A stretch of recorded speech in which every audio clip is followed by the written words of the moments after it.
मंजिरीताईंना आणि वर्षाताईंना विनंती करते की त्यांनी त्यांचं स्वागत आणि सत्कार करावा. मंजिरीताई आपल्याला गायिका आणि गीतकार म्हणून माहिती आहेत आणि शिवाय अनेक वर्ष ते संगीताचं अध्यापन करतायत. निवेदिका म्हणून लक्षवेधी गोष्ट अशी की निवेदिका म्हणून आतापर्यंत 2500 कार्यक्रमांचं निवेदन त्यांनी केलेलं आहे. त्यामुळे मी वर्षाताईंना विनंती करते की त्यांनी सत्कार करावा आणि मंजिरीताईंना विनंती करते की त्यांनी सुरुवात करावी. नमस्कार. बहुरूपी रामकथेचं हे 7वं सत्र आहे. आपण बघतो आहोत की वाल्मिकींनी मूळ रामायणाची जी कथा सांगितली ती देशाच्या वेगवेगळ्या भागात आणि देशाच्या बाहेरही पसरत गेली आणि या सगळ्या रामकथांची चिमूट आपण दर व्याख्यानातून उचलतो आहोत आणि रामकथेचा एक बहुरूपी चेहरा आपल्या समोर उलगडत जातो आहे. यावेळेचं जे सत्र आहे त्यातल्या तुमच्याकडे आलेलंच आहे निमंत्रण. तुम्ही 3ही विषय बघितले तर असं लक्षात येईल की आजपर्यंत आपण जी रामकथा वेगवेगळ्या भागातली बघितली ती आपल्याला ओळखीची नव्हती, पण निदान त्यांचं अस्तित्व कुठेतरी माहिती होतं. कंब रामायण, पंप रामायण, ओडिसातलं जगमोहनांचं रामायण हे आपल्या कुठेतरी कानावर गेलं होतं. तुलसी रामायणही आपल्याला थोडंसं माहिती होतं, पण शीख रामकथा ही मला वाटतं आपल्या परिचयाची नाही, म्हणजे तिचं अस्तित्वच फारसं आपल्याला कधी आतापर्यंत ठळकपणे नाही जाणवलेलं. ती रामकथा आज दीपाली पाटवतकर आपल्या पुढे उलगडणार आहेत आणि उद्या आणि परवा देशाबाहेरच्या म्हणजे चिनी आणि फारसी रामकथांची ओळख आपल्याला सुनीला गोंधळेकर करून देणार आहे. त्यामुळे असं म्हणता येईल की या अगदी अपरिचित अशा रामकथा आपल्याला या दोन्ही परिचित वक्त्या करून देणार आहेत यावेळेच्या सत्रामधून. त्यामुळे या दोघींचं मी स्वागत करते. दिवाळीला खरं तर एक आठवडा आहे अजून, पण दिवाळीचा आनंद आणि उत्साह हा आपल्यापर्यंत अनेक प्रकारे पोहोचतो आहे. म्हणजे दिवाळी अंक बाजारात भरपूर आलेले आहेत, पुस्तक प्रदर्शनं लागलेली आहेत आणि अनेक सांस्कृतिक आणि साहित्यिक कार्यक्रमांची रेलचेल आहे. कुठे जावं कुठे जाऊ नये इतकी आपली गडबड होती, इतके कार्यक्रम सध्या पुण्यात आहेत. त्यामुळे आठवडाभर आधीच केंद्राच्या वतीने सगळ्यांना दिवाळीच्या मनपूर्वक शुभेच्छा देते आणि मंजिरी जोशींना विनंती करते त्यांनी सुरू करावं. त्यांचं आणि आजच्या दोन्ही वक्त्यांचं स्वागत करते आणि आपण कार्यक्रमाला सुरुवात करूया.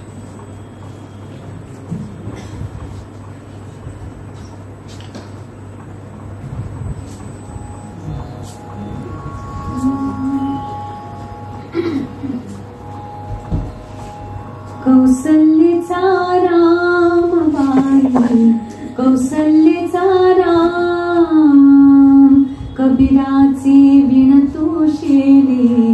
कौसल्येचा राम बाई, कौसल्येचा राम, भाबड्या या भक्तासाठी देव करी काम. कौसल्येचा राम बाई, कौसल्येचा राम, एक एक तारी हाती भक्त गाई गीत. एक एक धागा जोडी, धागा जोडी, जानकीचा नाद, जानकीचा नाद. राजा घनश्याम, कौसल्येचा राम बाई, कौसल्येचा राम. दास राम नामी रंगे, राम होई दास. एक एक धागा गुंते, धागा गुंते, रूप ये पतास, रूप ये पतास. राजा घनश्याम, कौसल्येचा राम बाई, कौसल्येचा राम. विणुनी सर्व झाला शेला, पूर्ण होई काम. ठाई ठाई शेण्यावरती, शेण्यावरती दिसे राम नाम, राम नाम, राम नाम, राम नाम.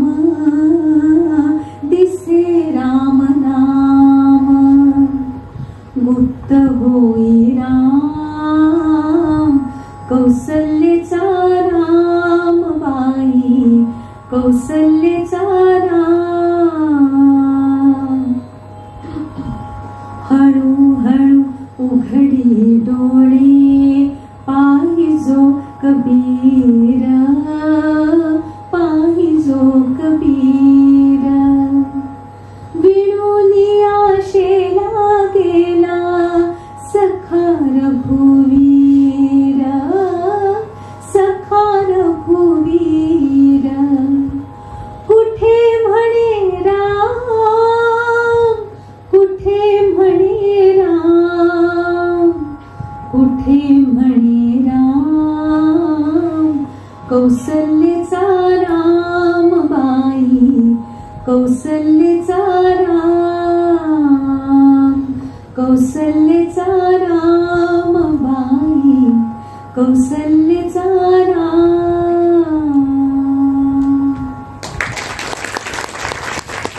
केलेली आहे.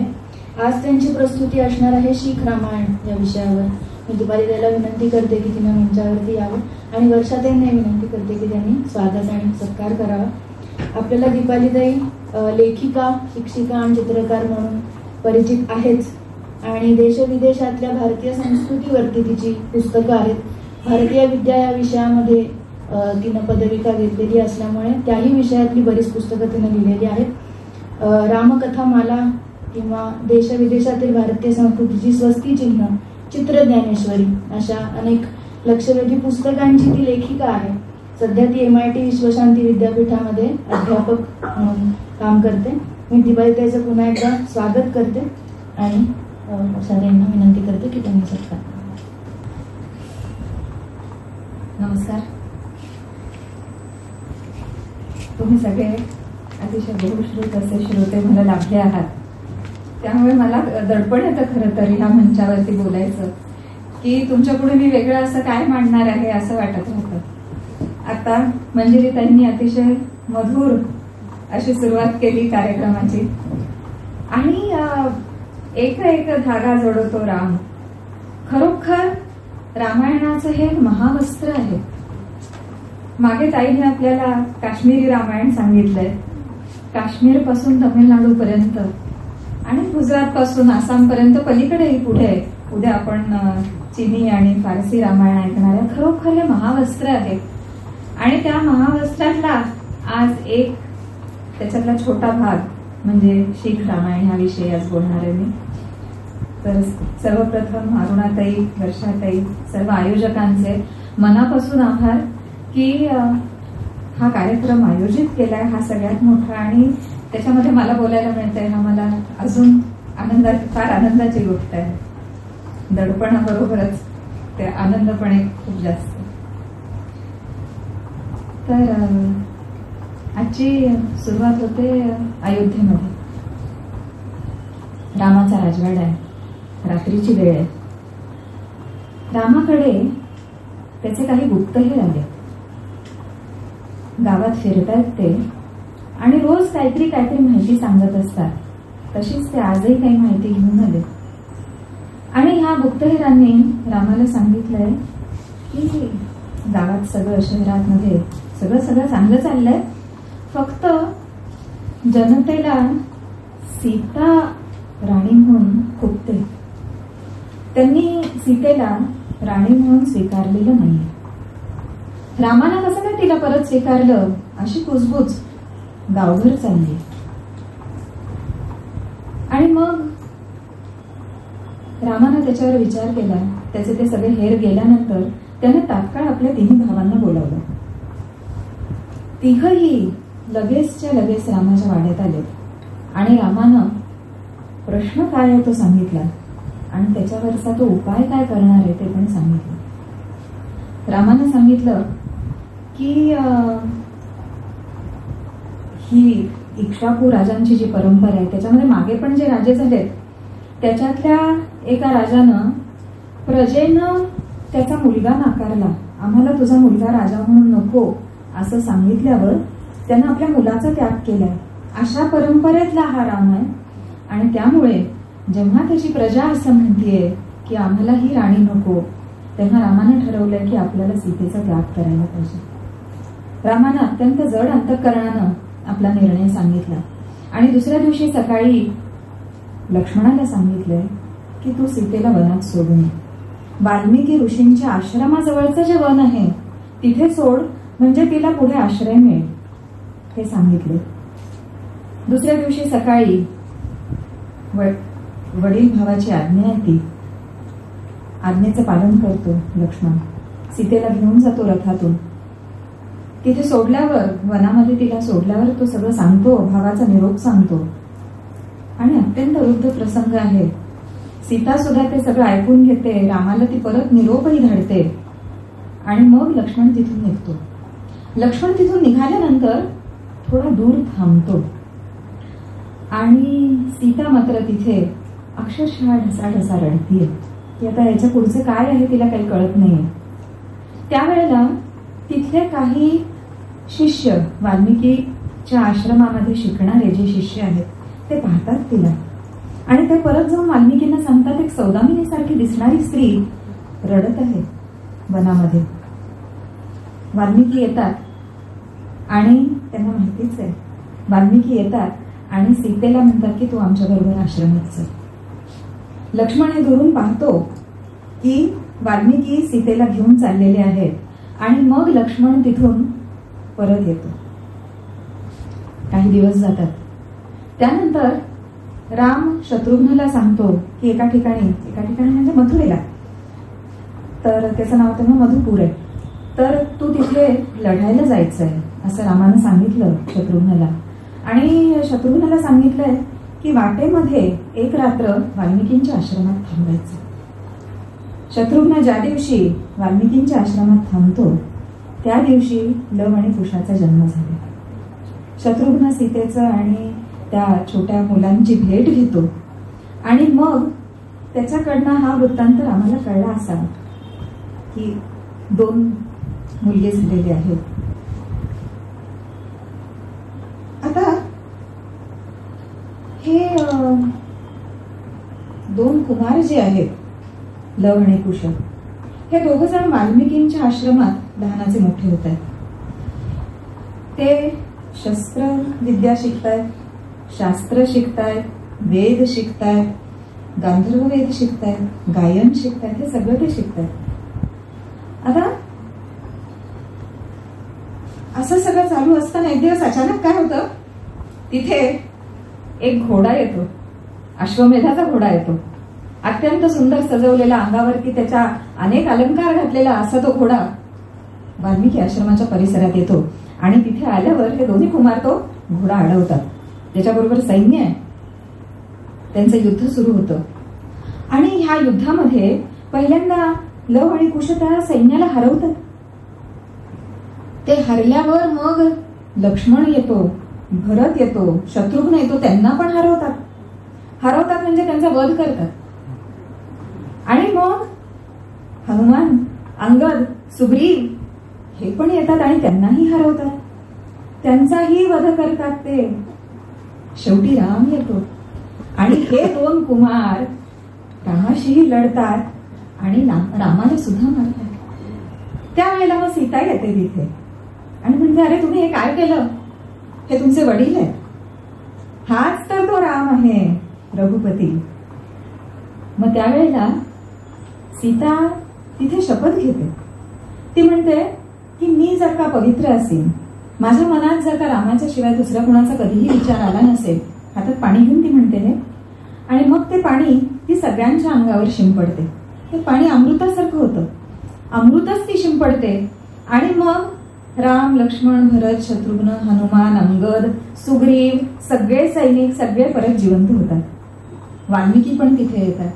आणि मग तिथे पिता आणि पुत्रांच्या भेटीचा एक अत्यंत सुंदर असा मनोहर संगम म्हणा, एक सुंदर भेटीचा प्रसंग घडून येतो.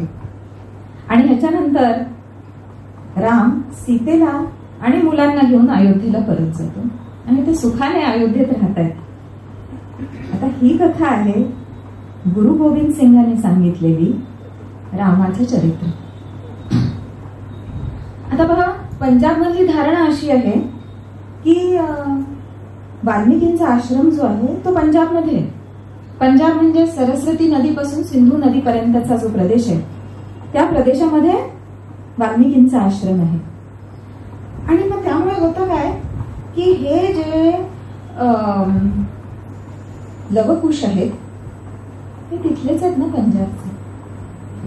आणि रामाचे भाऊ आहेत, हे 4 भाऊ आहेत. त्या 4 भावांना 2-2 मुलगे आहेत. आणि प्रत्येक मुलगा एक एक नगर वसवतो. तर ह्या 8 जणांनी 8 नगरी वसवल्या आहेत. त्याच्यामध्ये भरताचं तर आजोळ तिकडेच आहे, केकय प्रदेशात. त्यामुळे त्या पलीकडे म्हणजे गांधारमध्ये भरताच्या मुलांनी नगरी वसवली. भरताचा मुलगा आहे तक्ष, त्यानं तक्षशिला वसवली. आणि दुसरा मुलगा आहे पुष्कल, त्यानं पुष्कलावती नावाची नगरी वसवली. तर तक्षशिला म्हणजे आजची तक्षशिला म्हणतात, ती पाकिस्तानच्या उत्तरेला तक्षशिला आहे. आणि त्याच्या खाली पेशावरच्या थोडंसं जवळ, पेशावरच्या जवळ म्हणजे अगदी काय 10 किलोमीटर वगैरे अंतरावर ही पुष्कलावती आहे. तर तिथे ही पुष्कलावती नगरी आहे. त्याच्या अलीकडे पंजाबमध्ये लवानं नगरी वसवली आहे, त्याचं नाव आहे लवपूर. आणि कुशानं नगरी वसवली आहे, त्याचं नाव आहे कुशकी. लवपूर म्हणजे आजचं लाहोर आणि कुशपूर म्हणजे आजचं कसूर नावाचं गाव आहे. ते लाहोर पासून 40 किलोमीटर दक्षिणेला असलेलं ते गाव आहे. आता पहा, शत्रुघ्न मथुरेमध्ये आहे आणि लक्ष्मण त्याच्या पलीकडे म्हणजे लखनौ आणि तिकडचा प्रदेश. हे दोघं, हे 4 जी भावंड आहेत ती इकडच्या बाजूची. आता इथे जे राहणारे लोक आहेत, पंजाबमध्ये जे राहणारे लोक आहेत, ते सगळे यांचेच वंशज आहेत. लवाचे, कुशाचे, भरताचे वंशज आहेत, रामाचे वंशज आहेत. हे सगळे क्षत्रिय आहेत. आणि हे क्षत्रिय असल्यामुळे त्यांची जात आहे खत्री. खत्री म्हणजे क्षत्रिय. आणि त्या खत्रींमध्ये पोटजाती आहेत. त्या पोटजाती अशा आहेत, त्रेहान नावाची एक पोटजात आहे, ते लक्ष्मणाचे वंशज आहेत. भल्ला जे आहेत ते भरताचे वंशज आहेत. सोधी जे आहेत ते लवाचे वंशज आहेत. आणि बेदी जे आहेत ते कुशाचे वंशज आहेत. आता या कुशाच्या वंशजांचं काय झालं, काहीतरी एक संकट आलं मध्ये. आणि ते संकट आल्यामुळे त्यांनी पंजाब सोडलं आणि ते काशीला गेले. आता काशीला गेल्यावर माणूस काय करणार, वेद शिकले. आणि मग ते वेद शिकल्यामुळे त्यांना वेदी म्हणायला लागले. द्विवेदी, त्रिवेदी, चतुर्वेदी, तसं हे बहुतेक एक वेद शिकलेले असावेत म्हणून ते वेदी. मग त्यांच्यावरचं जे संकट होतं ते निघून गेल्यावर ते परत पंजाबमध्ये आले. आणि मग पंजाबमध्ये आल्यावर त्यांना बेदी म्हणायला लागले. तर वचा ब होतो वृंदावन, वृंदावन. गोविंदचं गोविंद होतं, गुरु गोविंद सिंग. तसं हे वेदीचे हे बेदी झाले. आणि हे आपल्याला दिसतात की पंजाबमध्ये जे राहणारे सगळे लोक आहेत हे दशरथाचे वंशज म्हणू आपण त्यांना. दशरथाचे वंशज आहेत. बराच काळ गेलेला आहे असा. आणि त्यानंतर एक अतिशय कठीण प्रसंग आपण भारतामध्ये अनुभवायला लागतो. आणि त्याची सुरुवात होते 8व्या शतकात. 8व्या शतकामध्ये मोहम्मद बिन कासिमनं पहिलं आक्रमण केलेलं आहे, जे सिंधवरती आक्रमण केलेलं आहे. आणि त्याच्यानंतर एका पाठोपाठ एक अशी आक्रमणं होतच राहिली. 10व्या-11व्या शतकामध्ये 10व्या-11व्या शतकापर्यंत असं म्हटलं पाहिजे, 10व्या-11व्या शतकापर्यंत संपूर्ण गंधारपर्यंत हिंदू लोकांचं राज्य होतं. काबूल ही ज्यांची राजधानी होती त्यांना काबुलशाही म्हणायचे त्या घराण्याला, किंवा हिंदूशाही म्हणायचे, कारण ते हिंदू राजे होते. त्याच्या खाली झाबुल नावाचं एक गाव आहे, तिथून जे राज्य करायचं ते झाबुलशाही होतं. तर हे काबुलशाहीचे जे राजे आहेत त्यांच्या 3-4 पिढ्या या गझनवींशी लढल्या. आणि त्यांच्यामधला एक राजा होता आनंदपाल नावाचा.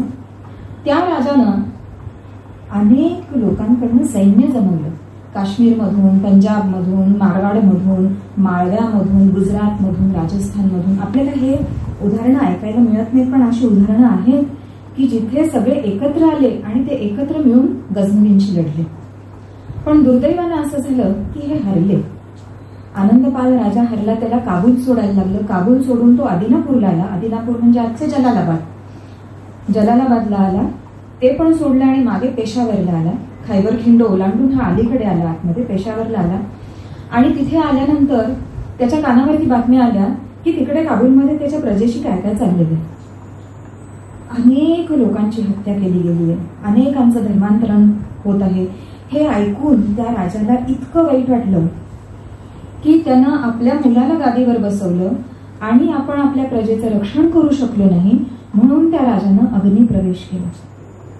आपल्याला फक्त स्त्रियांनी जोहार केलेला माहितीये, पण हे असे सुद्धा राजे होऊन गेलेले आहेत. त्याच्यामधला हा राजा की ज्यानं जोहारच म्हणायला पाहिजे, त्यानं अग्निप्रवेश केला आणि आपलं आयुष्य संपवलं. त्याच्यानंतरच्या 2 पिढ्या परत गझनवींशी लढत आहेत. त्यांच्यातला शेवटचा राजा होता भीमपाल. आणि हा भीम खरोखर त्याच्या नावाप्रमाणे भीम पराक्रमी असा हा राजा होता. तो प्रचंड निकराने लढला, लोक त्याला घाबरायचे, पण तरीही हा लढत आहे. आणि शेवटी 1026 किंवा 28 मध्ये तो धारातीर्थी पडला. तिथे काबूलशाही संपली. त्याच्यानंतरचे जे त्याची मुलं होती, भावंड होते, ते काश्मीरला गेले आणि काश्मीरच्या राजाकडे, ते काश्मीरचे राजे पण हिंदूच होते, काश्मीरच्या राजाकडे ते सेनापती वगैरे म्हणून काम करायला लागले. ज्या वर्षी हा भीमपाल पडला त्या वर्षी गझनवी थेट सोमनाथ पर्यंत पोहोचला आणि त्याने सोमनाथ उद्ध्वस्त केले. ही बातमी राजा भोजाला माळव्यामध्ये कळली. हे 11वे शतक आहे. माळव्यामध्ये राजा भोजाचं राज्य आहे आणि भोजानं एक आपल्या सैन्याची तुकडी तिकडे सोमनाथकडे पाठवली. त्या मोहम्मद गझनवीला जेव्हा कळलं की या राजाची एक तुकडी आपल्याशी लढायला येणार आहे, तेव्हा त्यानं तिथून पटकन पळ काढला आणि तो परत एकदा त्याच्या गावी म्हणजे गझनीला तो परत गेला. तर हे गंधार मधलं गाव आहे, तो तिकडे परत गेलेला आहे. ह्याच्यानंतर जवळजवळ 150 वर्षांनी म्हणजे 1192 मध्ये मोहम्मद घुरीनं हल्ला केलाय. आता हा घुरी सुद्धा गंधार मधला, काबूलच्या पलीकडे असलेलं हे अगदी लहान गाव तिथला आहे हा. आणि त्यानं आक्रमण केलं, तो दिल्लीपर्यंत आलेला आहे आणि त्यानं पृथ्वीराज चव्हाणला हरवून दिल्ली काबीज केली. आणि त्यानंतर इस्लामी राजवटीला सुरुवात झाली आहे उत्तर भारतामध्ये. सततची आक्रमण आहे, अराजक आहे. एक राजा येतो, त्याला दुसरा मारतो, तिसरा त्या राज्यावरती बसतो, हे असंच चालू आहे. युद्ध होत आहेत. स्वतःच्या प्रजेवरती हे सुलतान जे आहेत ते स्वतःच्या प्रजेवरती अत्याचार करतायत, नरसंहार चालू आहेत. हिंदूंच्या मुंडक्यांचे मिनार उभे केले जात आहेत. लाखो हिंदू पुरुषांना गुलाम म्हणून मध्य आशियामध्ये आणि मिडल ईस्ट मध्ये विकलं जातं. त्या काळातली वर्णनं अशी आहेत की तिथे इतके गुलाम विकले गेले की गुलामांची किंमत कमी झाली. एवढे भारतीय लोक तिथे विकले गेलेले आहेत. म्हणजे एक गाव मुलतानमधून 60,000 लोकांना गुलाम म्हणून नेलं गेलं. अशा संख्या आहेत.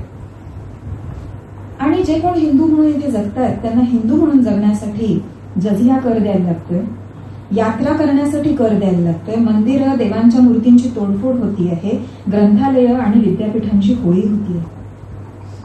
आता याला इस्लामी शासन म्हटलंय, तर त्याला खरोखर शासन म्हणायचं की लूटमार म्हणायची?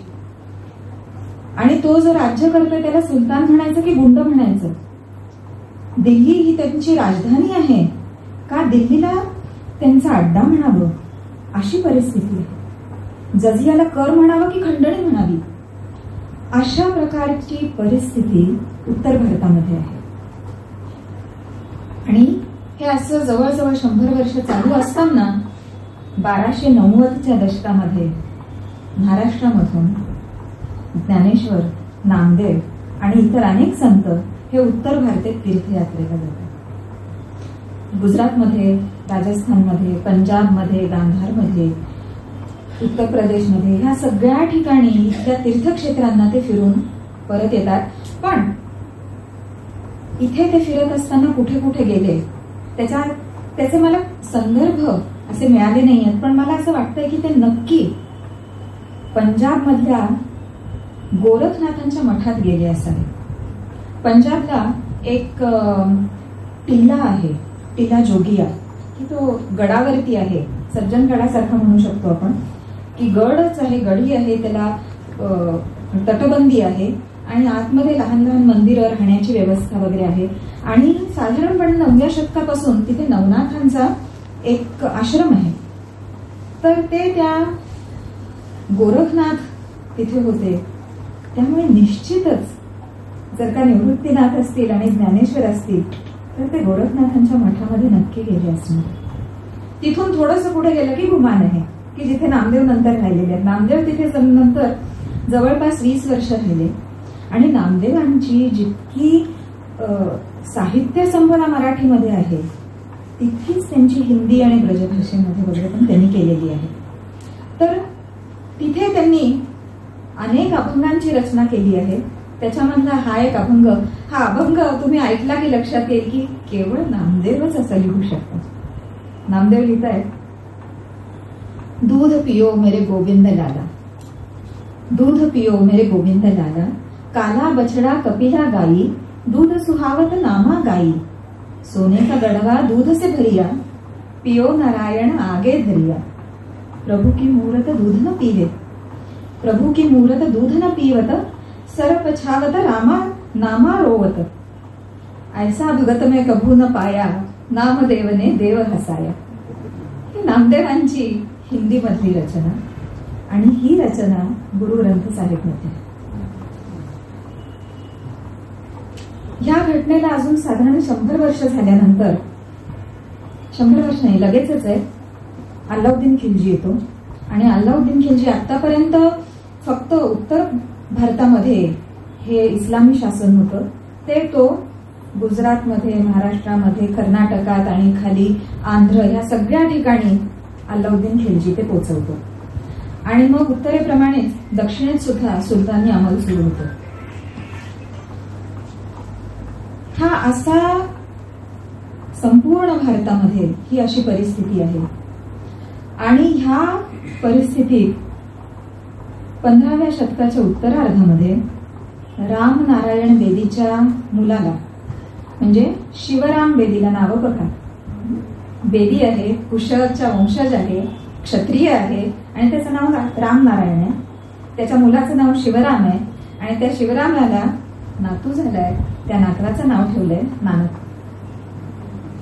नानकांचा जन्म झाला आणि हा अत्यंत बुद्धिमान, एक तत्वज्ञ, कवी, संत आणि योद्धा, हे सगळे गुण या एका नानकांच्या मध्ये आहेत. नानकांनी पहिल्यांदा जी साधना केलेली आहे त्यावेळेला ते अनेक वर्ष किल्ला जोगियाला होते. म्हणजे जी नवनाथांची भूमी आहे, जिथे अनेक योगींनी तपश्चर्या केली आहे, जिथे कधीतरी ज्ञानेश्वर नामदेव जाऊन आलेले आहेत, अशा ठिकाणी गुरु नानक साधना करतात. पुढे जेव्हा आपला राजा रणजित सिंग आहे, त्यांना जेव्हा तो सगळा प्रदेश काबीज केलेला आहे त्यावेळेला रणजित सिंगानं तिथे त्यांच्या नावाने एक मंदिर उभारलं त्या गढीवरती. तर नानक तिथे साधना करतायत आणि त्याच्यानंतर नानकांनी अनेक यात्रा केल्या आणि त्यांनी ज्या यात्रा केलेल्या आहेत ह्या यात्रा मक्केपासून आसामपर्यंत आणि वरती ताश्कंद पासून श्रीलंकेपर्यंत असे ते प्रचंड फिरलेले आहेत. आणि ह्या दरम्यान पहा, ते क्षत्रिय आहेत, योद्धा आहेत. तर 1520-21च्या दरम्यान बाबर पंजाबमध्ये आहे. हे मुघल घराण्याची ही किंवा मुघल राज्याची ही सुरुवात होतीये. बाबर तिथे पंजाबमध्ये आला आहे आणि अमीनाबाद नावाचं एक गाव होतं, त्या गावामध्ये त्यानं हल्ला चढवला. तो हल्ला चढवल्यावर तिथले जे हिंदू आहेत ते बाबरशी लढले. त्याच्यामध्ये एक नानक होते आणि त्या लढाईमध्ये हिंदू हरले. बाबरने अनेक सैनिकांना कैदेत टाकलं, त्याच्यामध्ये नानकांना सुद्धा कैदेत टाकलं. पण काहीतरी कारण झालं आणि बाबरनं नानकांना सोडून दिलं. पण बाबरनं ते संपूर्ण गाव लुटलं, उद्ध्वस्त केलं आणि तिथल्या सगळ्या गावकऱ्यांची हत्या केली. आज हे जे अमीनाबाद आहे हे पाकिस्तानमध्ये आहे. आणि मग आता इथून आपल्याला लक्षात येईल, हे सुरुवात होते की एकीकडे ही गुरूंची गादी चालते गुरु नानकांच्या पासून आणि बाबर पासून पुढे मुघल राजांची एक परंपरा सुरू होते आणि त्यांच्यामधल्या संघर्षाची परंपरा इथून सुरू होते. आता नानकांच्या आयुष्यात शेवटी ते गुरु झालेले आहेत, गुरु नानक झालेले आहेत. आणि ते गुरु झाले म्हणताना त्यांना शिष्य मिळाले. तर त्यांचे शिष्य म्हणजे कसे, हिंदू घराण्यातलीच लोक आहेत. नानक सुद्धा हिंदूच आहेत. तर हिंदू घराण्यातला सगळ्यात मोठा मुलगा आहे, त्याला यांचा शिष्य केलाय, ह्या गुरूंचा शिष्य केलेला आहे. आणि म्हणून त्यांचं नाव पडलं शिष्य, शीख. षचा ख होतो, पुरुष पुरुष होतो. तसं हा शिष्य म्हणजे शीख. तर शीख म्हणजे ह्या गुरूंचे शिष्य. आणि मग हे शीख कोण आहे, तर ते शक्तीचे उपासक आहेत. शास्त्राचे संरक्षण करण्यासाठी हातामध्ये शस्त्र घेणारे हा संप्रदाय आहे. आणि ह्या काळामध्ये आपल्याला असं दिसेल की असे अनेक संप्रदाय निर्माण झाले होते, की नागा साधू जरी आपण पाहिले तरी ते सुद्धा असेच आहेत की ज्यांनी हातामध्ये शस्त्र उचललेलं आहे. तर आता गुरु नानकांच्या नंतर त्यांनी त्यांचा एक शिष्य होता गुरु अंगद, त्यांना गादीवरती बसवलं आणि ते गुरु झालेले आहेत. तर हे अंगद जे होते ते आधी दुर्गा मातेच्या मंदिरामध्ये पुजारी होते. आणि त्याच्यानंतर मग ते ह्या गादीवरती बसलेत आणि ते शीख गुरु झाले. गुरु अंगद हुमायूनचे समकालीन आहे. त्यानंतर त्यांचा शिष्य आहे गुरु अमरदास. तर हे अमरदास गुरु झालेत. आणि हा अमरदास जे आहेत त्यांनी अनेक यात्रा केल्यात. त्यांनी हिमालयात यात्रा केल्यात, हरिद्वारला यात्रा केलेली आहे. आणि हे अमरदास जे आहेत ते सगळ्या क्षत्रियांना आवाहन करतायत की तुम्ही हातामध्ये शस्त्र घ्या आणि स्वतःचं संरक्षण करा. जे अबल आहेत, जे सज्जन आहेत, त्यांच्या संरक्षणासाठी तुम्ही हातामध्ये शस्त्र घ्या, हे गुरु अमरदास सांगतात. आणि हे गुरु अमरदास जे आहेत ते अकबराचे समकालीन आहेत. या वेळेला अमरदासांनी काय केलंय की आधीचे जे गुरु होऊन गेले त्यांनी जे जी रचना केलेली आहे, जे जे काव्य केलेलं आहे ते त्यांनी एकत्र करायला सुरुवात केली आणि त्याला त्यांनी आदि ग्रंथ असं नाव दिलं. तर ह्या आदि ग्रंथाची इथे गुरु अमरदासांच्या पासून सुरुवात होते. त्यांनी त्यांच्या जावयाला रामदास, पहा नावं पण कशी आहे, रामदास ते गुरु झाले. आता रामदासांची मजा पाहतो. रामदासांनी एक वाल्मिकींचा आश्रम जिथे होता त्या ठिकाणी आले. आणि तिथे पूर्वी अमृत शिंपडलं होतं नाही का. तिथे युद्ध झालंय, कुशलवांचं आणि रामाचं युद्ध झालेलं आहे. आणि तिथे सीतेनं अमृत शिंपडून सगळ्यांना जिवंत केलेलं होतं. ते अमृत शिंपडलेलं जिथे अमृताचा वर्षाव झालाय असं ते ठिकाण आहे. त्या ठिकाणी रामदासांनी खणून एक तळ तयार केलं, एक सरोवर निर्माण केलं. अमृताचं सरोवर आहे म्हणून त्याचं नाव अमृतसर ठेवलं. इतकी म्हणजे काय एक एक आपण जसं उलगडत पाहत जाऊ तसं लक्षात येतं की अरे हे अक्षरशः रामाचीच कथा आपण ऐकतोय की काय. तर ते अमृतसर. आता ह्या गुरु रामदासांनी सुद्धा अनेक अभंग लिहिलेत, अनेक प्रार्थना लिहिलेल्या आहेत. त्यांच्यानंतर त्यांचा मुलगा अर्जुनदास हा गुरु झालाय, हा गादीवर आलाय. आणि त्यानं आदिग्रंथ पुन्हा एकदा कंपाईल केला, कारण नवीन नवीन प्रार्थना लिहिल्या गेल्या आहेत त्या सगळ्या एकत्र करून त्यांनी आदिग्रंथ पुन्हा एकदा नवीन एडिशन त्याची काढलेली आहे. आता हे जे गुरु अर्जुनदास आहेत हे जहांगीरचे समकालीन. जहांगीर म्हणजे बॉलिवूड मधला अनारकली फेम सलीम, तो हा जहांगीर. त्यानं अर्जुनदासांना अटक केली. अर्जुनदासांना म्हटलं की तुम्ही इस्लाम धर्माचा स्वीकार करा. त्यांनी नाही म्हटलं आणि त्याच्यानंतर त्या जहांगीरनं अत्यंत त्यांचा छळ करून त्यांची हत्या केली.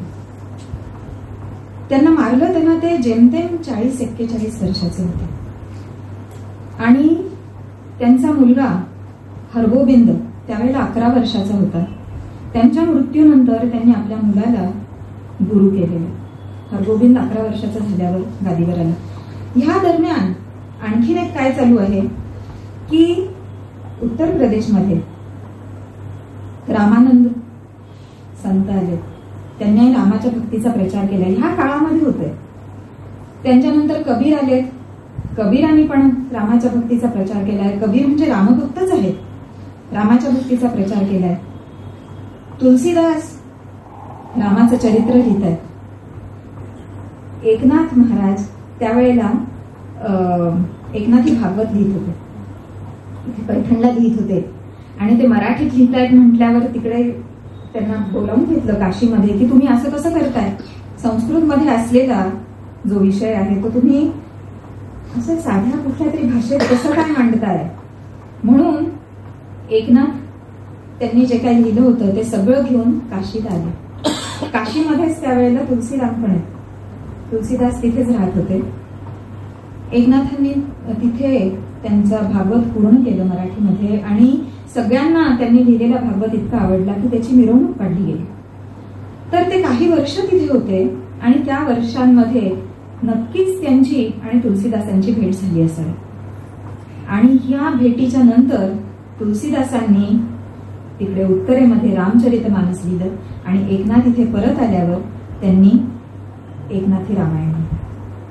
हे सगळीकडे चालू आहे भारतात की एकीकडे मुघलांचं राज्य चालू आहे, अत्यंत त्यांचे अत्याचार चालू आहेत आणि त्यावेळेला वेगवेगळ्या ठिकाणी वेगवेगळे संत रामाची कथा सांगतात. रामाचीच कथा सांगतायत हे सगळेजण. तर आता गुरु रामदासांनी ते जे सरोवर निर्माण केलं होतं अमृतसर, त्या सरोवरामध्ये हरिमंदिर बांधलं. ते हरिमंदिर मुघलांनी नंतर पाडलं, मग ते परत बांधलं आणि मग सगळ्यात नंतर राजा रणजित सिंगनं जे बांधलेलं मंदिर आहे ते आत्ताचं आहे आणि त्याच्यावरती सोन्याचा मुलामा चढवलेला असं ते सुवर्ण मंदिर म्हणून प्रसिद्ध आहे. तर आता अर्जुनदासांच्या नंतर त्यांचा मुलगा हरगोबिंद गुरु झालेला आहे आणि ते सुद्धा 11 वर्षाचे असताना गुरु झाले. आणि ह्या वेळेपासून ह्या गुरूंनी, शीख गुरूंनी ह्याच्यावरती भर दिला की प्रत्येकाच्या हातात शस्त्र असावं. आणि हे हरगोबिंद स्वतः त्यांच्याजवळ 2 तलवारी ठेवायचे आणि त्यांचं चिन्ह पण होतं, 2 तलवारींचं चिन्ह होतं. त्याचा अर्थ पिरी आणि मिरी असं म्हणायचं त्याला, की एक जी तलवार आहे ती आतल्या शत्रूंसाठी आणि एक जी तलवार आहे ती बाहेरच्या शत्रूंसाठी. त्यांच्या अवतीभोवती 52 बॉडीगार्ड असायचे आणि त्यांचं सैन्य पण असायचं. आणि ह्या सगळ्या गुरूंचे अनेक युद्ध झाली आहेत मुघलांच्या बरोबर. सतत काही ना काहीतरी कुठे ना कुठेतरी एखादं युद्ध चालू असायचं, लढाई चालू असायची. तर हा काळ आहे 1630 आणि 1630 मध्ये रामदास स्वामी तीर्थयात्रा करत फिरतायत आणि त्यावेळेला त्यांची आणि हरगोबिंद सिंगांची भेट झाली. आणि त्यावेळेला रामदास स्वामींनी आश्चर्याने विचारलं की तुम्ही स्वतःला साधू म्हणवता पण तुमच्याकडे शस्त्र कसं काय. तर तेव्हा त्यांनी सांगितलं की नाही, आम्ही शास्त्राच्या रक्षणासाठी हातात शस्त्र घेतलेलं आहे, त्याच्याशिवाय आपण शास्त्र किंवा आपला धर्म टिकवू शकणार नाही. तिथून प्रेरणा घेऊन रामदास स्वामी परत महाराष्ट्रात येत आहेत आणि महाराष्ट्रात आल्यावर रामदास स्वामी रामकथा लिहितात आणि ते जेव्हा रामकथा लिहितात तेव्हा ते फक्त 2च कांड लिहितात, सुंदरकांड आणि युद्धकांड. कारण केवळ तेवढ्यामध्ये वीररस आहे आणि केवळ तेवढंच लोकांनी ऐकावं आणि त्यांनी रामाप्रमाणे वीर व्हावं. हे महाराष्ट्रात चालू आहे. हरगोबिंदांच्या नंतर त्यांचा मुलगा गुरु हरराय हे गुरु झाले. पण आणि ह्यांच्या वेळेला काय झालं, दारा शिको हा औरंगजेबचा मोठा भाऊ, तर त्याच्यावरती विषप्रयोग केला गेला होता आणि तो ह्या गुरूंच्याकडे आला आणि यांनी त्याला ट्रीटमेंट दिली. दारा शिको त्यावेळेला काय करत आहे, तो उपनिषदांचं फारसीमध्ये अनुवाद करून घेत आहे. हे उपनिषद पुढे मग लॅटिनमध्ये त्यांचं भाषांतर झालं आणि ते युरोपमध्ये पोहोचलेले आहेत. तर हा काळ आहे 17व्या शतकात.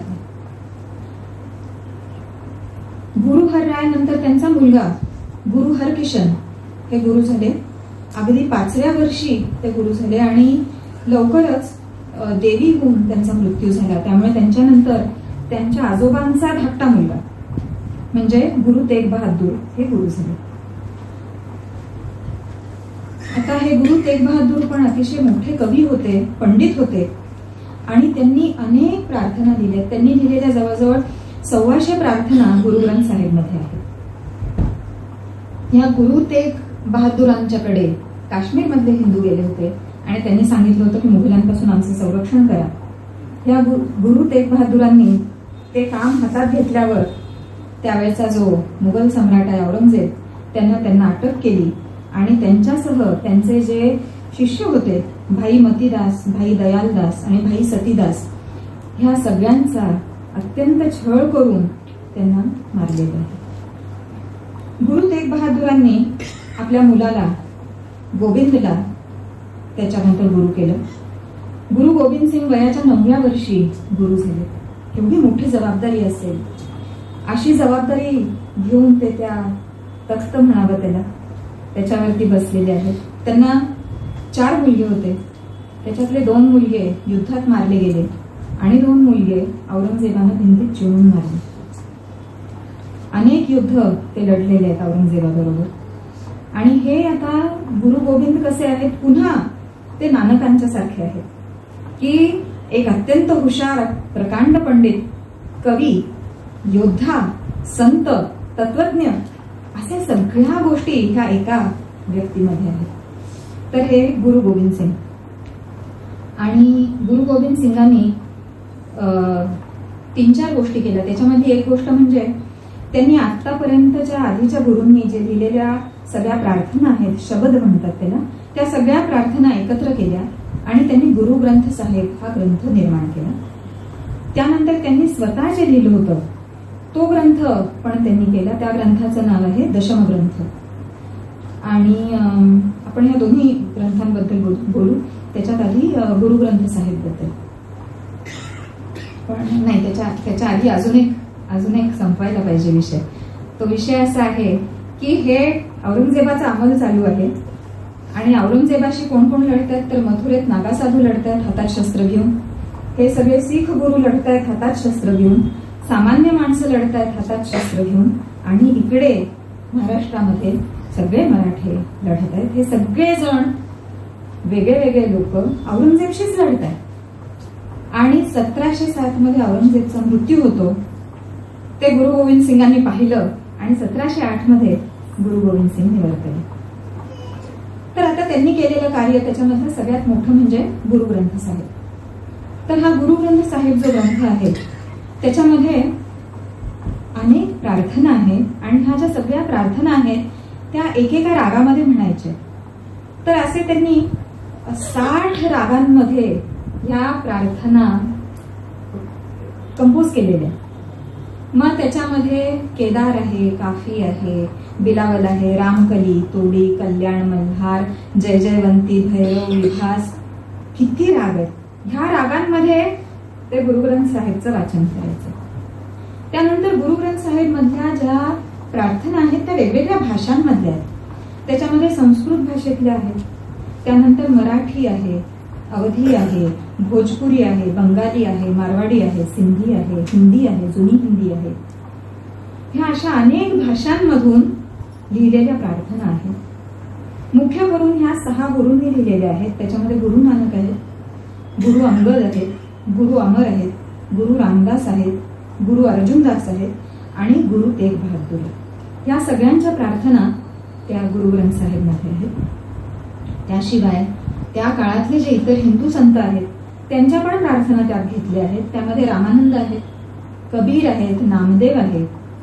नामदेवांच्या 60 प्रार्थना गुरुग्रंथ साहेब मध्ये आहेत. आणि ह्या सगळ्यांना तिथे भगत म्हणतात, भगत रामदेव, भगत नामदेव. मला सारखं ना नामदेवच्या ऐवजी रामदेवच येते तोंडामध्ये. भक्त म्हणजे भगत, भगत नामदेव, भगत सूरदास, भगत कबीर, अशा सगळ्यांच्या त्यांनी प्रार्थना एकत्र घेतलेल्या आहेत. तर त्याच्यातली ही एक नामदेवांनी लिहिलेला अभंगच म्हणू आपण त्याला. आणि हे नामदेव शिंपी आहेत त्यामुळे त्याचे इथे उदाहरण देत आहेत ते शिवण्याचं उदाहरण देत आहेत, गज घेऊन कापड मापण्याचं उदाहरण देत आहेत, कापड रंगवायचं उदाहरण देत आहेत. आणि नामदेव म्हणतायत मनु मेरो गजू, गजू म्हणजे तो गज ज्याच्यावरती कापड मापायचंय, मनु मेरो गजू जेव्हा मेरी काती मपी मपी कटाऊ जमकी फासी, रंगानी रंगाऊ सिवानी सिवाऊ, राम नाम बिनू घरही न जीवऊ, एक घडी सुद्धा मी रामनामाशिवाय जगत नाही. सुईने की सुई रुपे का धागा, सुईने की सुई रुपे का धागा, नामे का चित्तू हरी सिवू लगा. रामाचं चित्त हरीला शिवून टाकलेलं आहे, जोडलेलं आहे.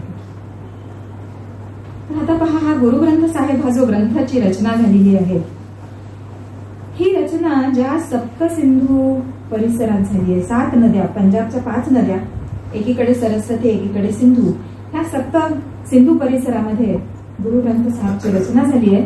त्याच परिसरात पूर्वी ऋग्वेदाची रचना झाली होती.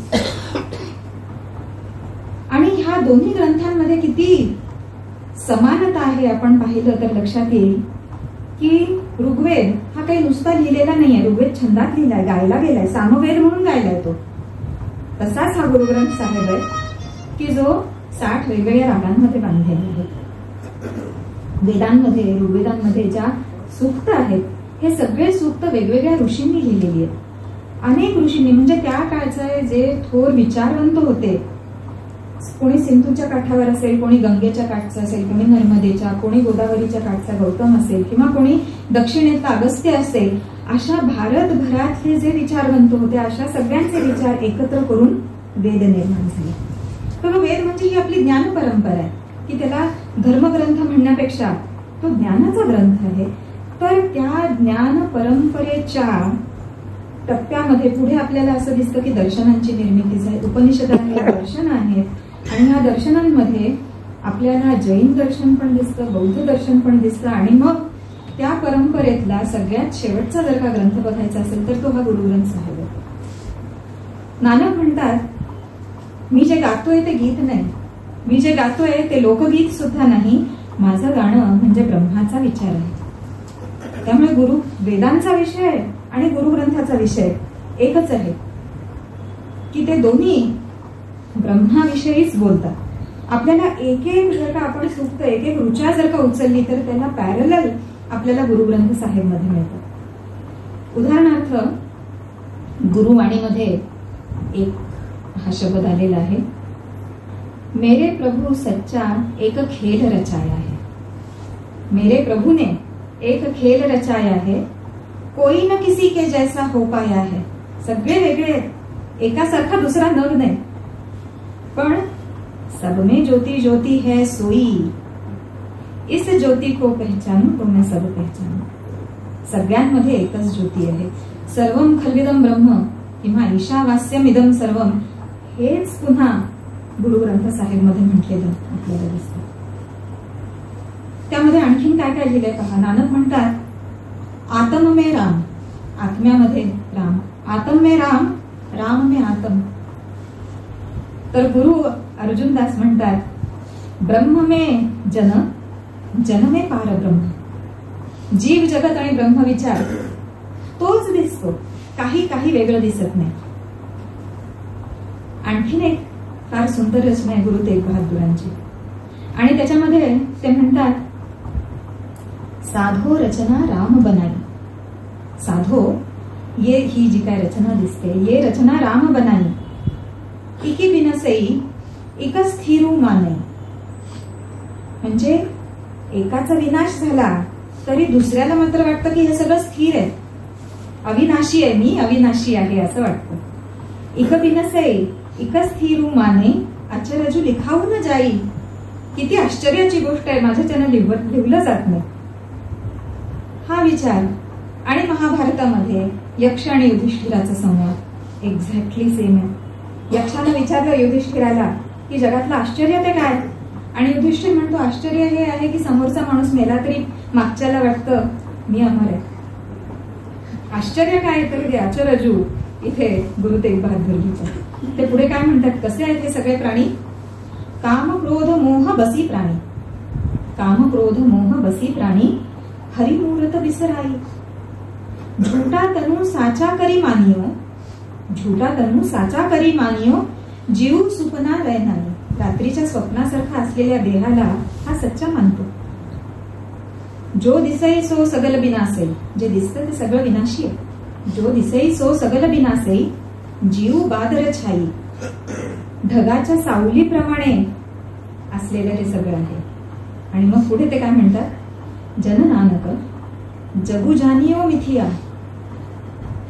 जन नानक जगू जानियो मिथिया, जगन मिथ्या. आणि मग ह्याच्यावर उपाय काय, जगन मिथ्या असेल तर ह्याच्यावर उपाय काय ते म्हणतात, रहियो राम सरनाई. हे म्हणजे केवळ आपण जर का गुरुग्रंथ साहेब बघितलंय तर गुरुग्रंथ साहेब मध्ये 2000हून जास्त वेळेला रामाचं नाव आलेलं. हे सगळे रामाचेच भक्त आहेत, रामाचे वंशजच आहेत, रामाचे भक्त पण आहेत. आता इथे एक कथा येते जुनी वाल्मिकींच्या काळची दंतकथा. ती कथा अशी आहे की वाल्मिकींनी रामायण लिहिलं आणि हनुमानाला पण लिहिलं रामायण. आणि मग वाल्मिकींना वाटलं की अरे आता मी लिहिलेलं रामायण कोण कशाला वाचेल, साक्षात हनुमंतानं लिहिलेलं आहे तर मी लिहिलेलं कोण कशाला वाचेल. त्यांना वाईट वाटायला लागलं. त्यावेळेला हनुमान म्हणाले ठीक आहे तुम्ही वाईट वाटून घेऊ नका, मी माझं रामायण समुद्रात बुडवून टाकतो. असं म्हणून त्यांनी समुद्रात दगडावर लिहिलेलं रामायण बुडवून टाकलं. मग काय शेकडो हजारो वर्ष गेली आणि त्यानंतर 11व्या शतकामध्ये राजा भोजानं पाणबुड्यांना पाठवलं आणि ते दगड समुद्रातून शोधून काढले. आणि मग त्याच्यावरती थोडं थोडं रामायण मिळालं. ते राजा भोजानं त्याच्या पदरी एक कवी होता दामोदर मिश्र म्हणून, तर त्या कवीकडे ते दिलं आणि त्याला सांगितलं की तू पुन्हा एकदा आहे हनुमानाला लिहिलेलं रामायण तू लिहून टाक. आणि मग त्या दामोदर मिश्रानं संस्कृतमध्ये हनुमान नाटक लिहिलं. तर हे आता हनुमान नाटक 11व्या शतकात झालं. आणि मग नंतर झालं की शेकडो वर्ष म्हणजे 400-500 वर्ष गेली. आणि ह्या 400-500 वर्षानंतर इकडे पंजाबमध्ये काय होतंय, एक कवी आहे, त्या कवीचं नाव आहे हृदयराम. हृदयातच राम आहे. हृदयराम भल्ला नावाचा हा कवी आहे आणि तो अकबराच्या पदरी कवी म्हणून काम करत होता. कुणीतरी अकबराचे कान भरले आणि अकबरानं या कवीला कैद केलं. आता तिथे कैदेत असताना साक्षात हनुमानानं या भल्लांना दर्शन दिलं, हृदयरामला दर्शन दिलं आणि हनुमानानं रामायण सांगितलं. आणि मग यांनी ते ब्रजभाषेत लिहून काढलं. ब्रजभाषेमध्ये गुरुमुखी स्क्रिप्टमध्ये त्यांनी रामायण लिहून काढलं. त्यांनी रामायण लिहिलं कैदेत आणि त्यांचं प्राण गेलं. ते जे लिहिलेलं हस्तलिखित होतं ते बहादूर शहानं पुढे गुरु गोविंद सिंगांना आणून दिलं. आता हे गुरु गोविंद सिंगांनी वाचलं रामायण हनुमान नाटक आणि त्यांना ते प्रचंड आवडलं. आधीच ते रामाचे भक्त, त्यात हे अतिशय सुंदर असं हनुमानानं सांगितलेलं रामाचं चरित्र. त्याची कथा साधीच कथा आहे, आपली रामायणाची नेहमीची कथा आहे तशीच कथा, फार त्याच्यामध्ये फरक नाही. पण त्याच्यातलं विशेष काय आहे या रामायणातलं, तर त्याच्यामध्ये कुस्तीतले डावपेच सांगितले, त्याच्यामध्ये युद्ध कसं करायचं ते शिकवलं, त्याच्यामध्ये शस्त्रविद्या आहे, त्याच्यामध्ये शस्त्र कसं चालवायचं आहे, त्याच्यामध्ये मुष्टी प्रहार कसा कराल, लत्ता प्रहार कसा कराल हे शिकवलेलं आहे. म्हणजे तुमच्या हातात शस्त्र असेल तर तुम्ही कसं लढाल आणि तुमच्या हातात शस्त्र नसेल तर तुम्ही कसं लढाल ह्याचं शिक्षण हनुमान नाटक मध्ये आहे. आणि मग आपल्या गुरूंना ते का आवडणार नाही. गुरु महाराजांना हे हनुमान नाटक इतकं आवडलेलं आहे की त्याची एक लहान कॉपी करून, मिनिएचर कॉपी करून त्यांनी कमरेला बांधली होती. गुरु गोविंद सिंग यांच्या गळ्यातला ताईत काय असेल तर रामायण, इतकं ते रामायणाचं महत्व आहे. रोज सकाळ संध्याकाळ त्यांच्या दरबारामध्ये, गुरु गोविंद सिंगांच्या दरबारामध्ये रामायणाचं वाचन व्हायचं. आणि गुरु गोविंद सिंग म्हणाले, जो कोणी हे वीर रसपूर्ण असं भाषण ऐकेल तो पळकुटा होऊच शकणार नाही, तो अत्यंत शूर आणि वीर असाच होईल. तर असा हा हनुमान नाटक हे शिखांमधलं रामायण. याच्यानंतर गुरु गोविंदांनी दशमग्रंथ पण लिहिला. आता दशमग्रंथाचा विषय काय आहे ते पण सांगते. दशमग्रंथ हा त्याच्यामधला पहिला जो भाग आहे त्याच्यामध्ये जाप लिहिलं म्हणजे जप लिहिलेला आहे. गुरुग्रंथ साहेबचा पहिला मंत्र म्हणजे मूल मंत्र एक ओंकार. गुरुग्रंथ साहेबची सुरुवात ओंकाराने होते. तर एक ओंकार तो मंत्र आहे. आणि त्याच्यानंतर ह्या दशमग्रंथाची सुद्धा सुरुवात जपानं होते. जप म्हणजे नामस्मरण, सुमिरन, सिमरन, स्मरण करा, ईश्वराचं स्मरण करा. तर त्या स्मरणाने सुरुवात होते. त्याच्यानंतर विचित्र नाटक नावाचं चॅप्टर आहे. त्या विचित्र नाटकमध्ये गुरु गोविंद सिंगांनी आपलं आत्मचरित्र लिहिलंय. आणि त्याच्याशिवाय त्यांनी, मी जी सुरुवातीला कथा सांगितली ती ह्याच्यामधली होती की हे लवाचे वंशज कोण आहे, कुशाचे वंशज कोण आहेत, मग त्यांना वेदिका म्हणायला लागले, त्यांना वेदिका म्हणायला लागले. हा जो सगळा कथाभाग आहे हा गुरु गोविंद सिंगांनी लिहून ठेवलेला आहे. आणि त्याच्यामध्ये त्यांनी इतरही गुरूंच्या आयुष्यात घडलेल्या महत्वाच्या घटना ह्या सगळ्या ह्या विचित्र नाटकमध्ये त्यांनी लिहिलेल्या आहेत. त्यानंतर एक भाग आहे त्याच्यामध्ये, त्याचं नाव आहे ज्ञानप्रबोध. तर ज्ञानप्रबोध मध्ये त्यांनी आत्मा आणि परमात्मा यांच्यामधला संवाद लिहिलेला आहे. केवळ म्हणजे काय आपण म्हणतो ते वेदांत म्हणजे तेच आहे की ज्ञानप्रबोध. आणि त्याच्यामध्ये महाभारतातले अनेक संदर्भ आलेले आहेत. त्यानंतर त्यांनी लिहिलेलं आहे ते म्हणजे चंडी चरित्र, महिषासूर मर्दिनीचं चरित्र. 2 भागांमध्ये त्यांनी लिहिलेलं आहे की देवीची शक्तीची उपासना हे आलेलं आहे. आणि त्याच्यामधला आणखीन एक आहे शस्त्र नाममाला. शस्त्रांवरती त्यांनी एक पूर्ण चॅप्टर दिलाय की कुठले कुठले वेगळे वेगळे शस्त्र आहेत आणि कुठल्या देवतेच्या हातात कुठलं शस्त्र असतं. तर हे सगळे हिंदूच देव आहेत. कुठल्या देवतेच्या हातात कोणतं शस्त्र आहे त्याच्यावरती एक मोठा चॅप्टर आहे. आणि त्याच्यानंतर त्यांनी 24 अवतार नावाचा एक भाग लिहिलेला आहे. हा 24 अवतारामध्ये विष्णूचे 24 अवतार यांचे चरित्र सांगितले. तर आता हे विष्णूचे 24 अवतार म्हणजे मच्छ, कच्छ, नर, नारायण, मोहिनी, वराह, नरसिंह, परशुराम, वामन, हे आपल्याला माहिती असलेले असे सगळे अवतार आहेत. त्याच्यामध्ये वेगळे अवतार कुठले आहेत ते सांगते. त्याच्यात वेगळे आहेत ब्रह्मा, विष्णू आणि महेश यांचंही चरित्र. आणि यांना पण विष्णूचा अवतार म्हटलं. ब्रह्मा, विष्णू, महेशलाच फक्त विष्णूचा अवतार म्हटलं नाहीये. जैनांचे जे पहिले तीर्थंकर आहेत ऋषभनाथ, त्यांना सुद्धा विष्णूचा अवतार म्हटलं. काय चाललंय पहा इथे भारतामध्ये, काय चाललंय की एवढ्या सगळ्या वेगवेगळ्या परंपरा झाल्यात. ह्या सगळ्या परंपरांचं इथे एकत्रीकरण होतंय असं वाटतं. तर जैनांचे ऋषभनाथ, ऋषभनाथ म्हणजेच इक्ष्वाकू, त्याचं चरित्र आलेलं आहे. मनुचं आहे, धन्वंतरीचं आहे, गौतम बुद्धाचं आहे, विष्णूचा अवतार म्हणून गौतम बुद्ध आहे. आणि राम, कृष्ण आणि अर्जुन यांचे चरित्र आहे. आपल्याकडे आपण अर्जुनाला फार महत्व देत नाही किंवा अंगदला पण फार महत्व देत नाही. ते आपल्याला असं दिसतं की पंजाबमध्ये या दोघांना खूप महत्व की गुरु अंगद आहेत, गुरु अर्जुन दास आहेत आणि इथे विष्णूचा अवतार म्हणजे अर्जुन असं म्हटलेलं आहे. तर ह्या 24 अवतारमध्ये रामाचं चरित्र आले, कृष्णाचं चरित्र आले. कृष्णाचं चरित्र हे विष्णू पुराणावर आधारित आहे आणि रामाचं जे चरित्र लिहिलंय ते रामायणावरती आधारित असलेलं असं चरित्र आहे. आता गुरु गोविंद स्वामी, गुरु गोविंद जयसिंग हे जेव्हा रामाचं चरित्र लिहितात तेव्हा ते रेफरन्सला काय घेतात तर हनुमान नाटक घेतात. आणि तिथे ते स्वतःचं पेन नेम लिहितात आणि ते स्वतःचं नाव पुन्हा राम लिहितात, हे गुरु गोविंद सिंग. आणि ह्याच्यामध्ये ते काय लिहितात, एखादा प्रसंग लिहितात आणि म्हणतात ह्याचे डिटेल्स पाहिजे असतील तर तुम्ही हनुमान नाटक वाचा. इतकं त्यांचं हनुमान नाटकावरती प्रेम आहे. तर ती पहिली जी कथा मी सांगितली उत्तर रामायणातली, ती कथा या रामावतार मध्ये लिहिलेली आहे. ती गुरु गोविंद सिंगांनी लिहिलेली कथा होती. हे आता एवढं सगळं साहित्य निर्माण झालेलं आहे ज्याच्यामध्ये गुरुग्रंथ आहे, दशमग्रंथ आहे, हनुमान नाटक आहे. ह्या साहित्य निर्मितीच्या बरोबर बाजूला काय चालू आहे तर शिक्षण, मुलांच्या शिक्षणाचा सिलेबस डिझाईन करणे हे त्याच्या बरोबरीनं चालू आहे. आणि मुलं काय शिकतायत तर गुरु अंगद म्हणजे दुसरे गुरु अंगदांनी बालोपदेश असं सुरू केलंय. आणि त्याच्यामध्ये पहिल्यांदा मुलं काय शिकतात तर गुरुमुखी लिहायला वाचायला शिकतात. गुरुमुखी लिहायला वाचायला आली की हनुमान नाटक वाचायचं. पंजाब मधला प्रत्येक शीख मुलगा किंवा तिथल्या शाळांमध्ये हिंदू पण जात असणार आहे, पंजाब मधला प्रत्येक मूल हनुमान नाटक वाचायचं. त्याच्यावरती ते वीररसाचे संस्कार होतात. हनुमान नाटक वाचून झालं की विचित्र नाटक वाचायचं ज्याच्यामध्ये गुरु गोविंद सिंगांचं चरित्र, इतर गुरूंचं चरित्र आलेलं आहे ते वाचायचं. आणि पुढच्या वर्गांमध्ये गेल्यावर तुलसी रामायण, अध्यात्म रामायण, विष्णू पुराण आणि वेदांताचा अभ्यास केला जायचा. हा शीख शाळेतला अभ्यासक्रम होता. हा अभ्यासक्रम कधीपर्यंत होता? ब्रिटिशांनी त्यांच्या इंग्लिश शाळा सुरू करेपर्यंत. तोपर्यंत हे असंच.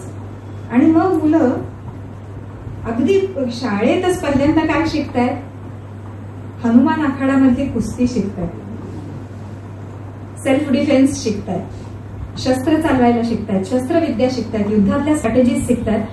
आणि मग आपल्याला लक्षात येतं की ह्यांच्या नंतरची पुढची परंपरा कशी आहे शिखांची, की ते युद्ध करतात. त्यांची युद्ध अफगाण बरोबर होतात, कारण त्याच्यानंतर झालेलं आहे पानिपताचं युद्ध, तिसरं युद्ध. आणि त्या युद्धानंतर मराठे पण थोडे मागे गेलेले आहेत, अफगाणी लोक पण थोडे मागे गेलेले आहेत. आणि त्यावेळेला जी युद्ध झाली शिखांची आणि अफगाणी लोकांची, त्याच्यामध्ये उदय होतो राजा रणजित सिंगचा. आणि मग राजा रणजित सिंग काबूल नाही काबीज केले, पण काबूल पासून पुढे तिबेटपर्यंत, तिबेटचा अलीकडचा भाग, तिथपर्यंत एवढं मोठं राज्य त्या शिखांनी निर्माण केलेलं. आणि मी अक्षरशः सत्य बोलते आहे की ह्याचा पाया जर कशामध्ये असेल तर तो रामकथेमध्ये त्याचा पाया आहे.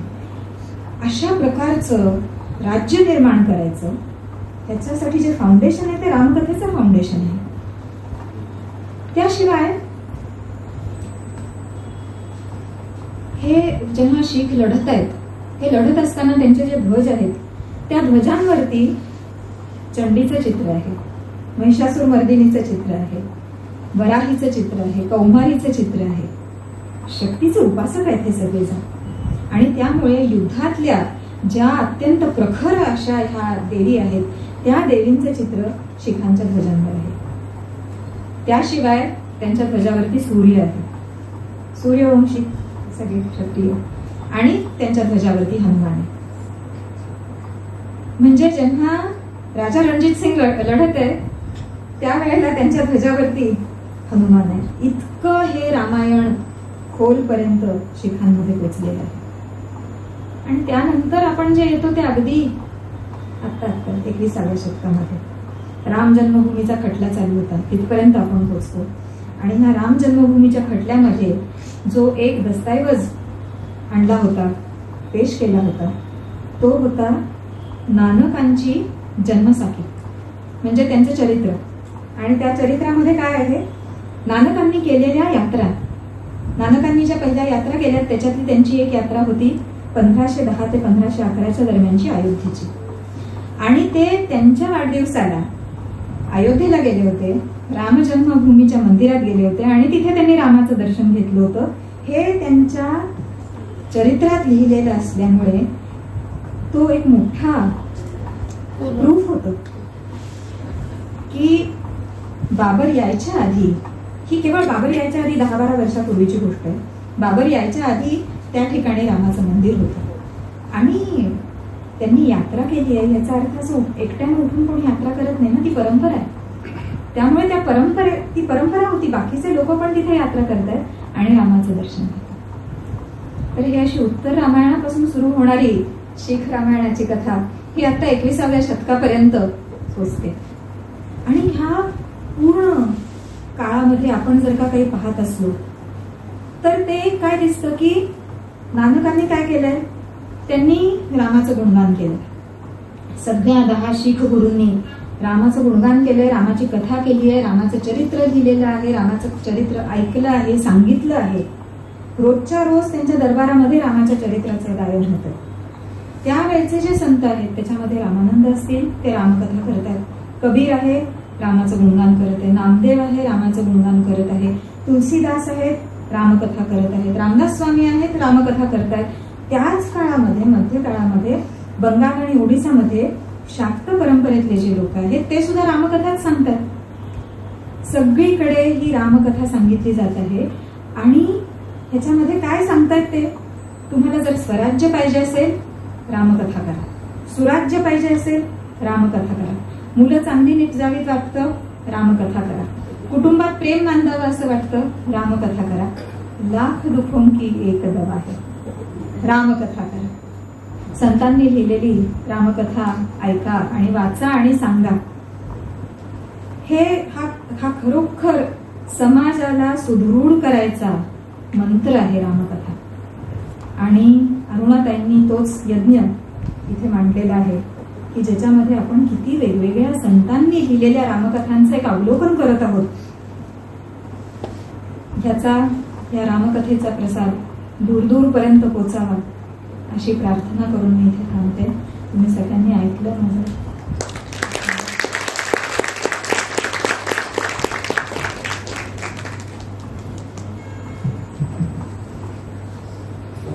सवा लाख से एक लढाऊन चिडियन ते मैं बाज तुडाऊन तबय गोविंद सिंग नाम कहून असं म्हणतात गोविंद सिंग.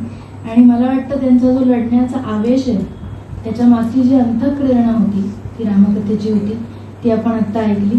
उद्या आपण याच वेळी भेटणार आहोत ठरलेल्या वेळी. आणि मी आमच्या प्रायोजकांचे पुन्हा एकदा आभार मानते की अशा रामकथेला त्यांनी खूप प्रोत्साहन दिलं. प्रबोध समूहाचे प्रतिनिधी आपल्यासमोर आहेत आत्ता, पण असे अनेक आमचे दानशूर मैत्र जपलेले असे अनेक जण आहेत की ज्यांच्या बळावरती ही रामकथा उभी आहे. त्यांना धन्यवाद देते आणि उद्या आपण याच वेळी पुन्हा भेटू. धन्यवाद.